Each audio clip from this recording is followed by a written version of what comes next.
Prideful people play God. Their goal is to control. They often try to manipulate the world around them to meet their needs or to benefit them first and foremost. And so they're always in a manipulative, controlling mode. You'll really love this one, so I'll ask you to read it with me. This is a characteristic of a prideful person. What is it? Oh my goodness, nobody in the room suffers with that, right? Okay. It's just plain out stubborn. In fact, if you find pride, you will always find stubbornness. And if you find stubbornness, you will always find pride.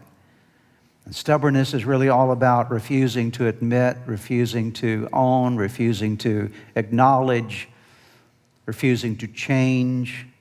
Stubborn people don't want to admit when they're wrong. They don't want to admit that they need to change. They project their problems onto other people. They project their conflicts onto other people. It's always somebody else's fault. They're never at fault.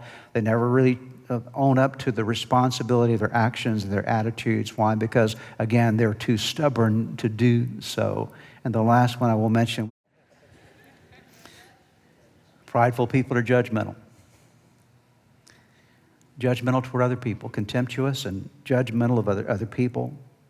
They think of themselves as better. No, they would never say that, but when they find someone else that is weaker than they are or has made some mistakes that they've never made in their lives, they tend to look down their noses at them and tend to form judgments against them and tend to have these attitudes that are more superior in nature. Oh, I would never do that. I would never be that kind of person. And they look at people from that frame of reference, and they feel like they deserve far more favor in their life than perhaps someone else does.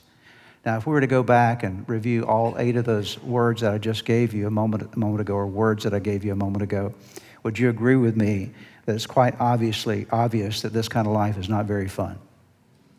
If you really live these 8 qualities or these characteristics of pride, it's definitely not going to be a joyous life, in fact. Because living for me, myself, and I obviously creates misery in our lives. And I would ask you tonight, as you and I are thinking about the pathway to joy, we have to be honest with ourselves and ask ourselves the question, do we see any signs of pride in our life? Because pride is the mother of all sin, and sin will always drain joy from your life. Could pride be draining joy from your life?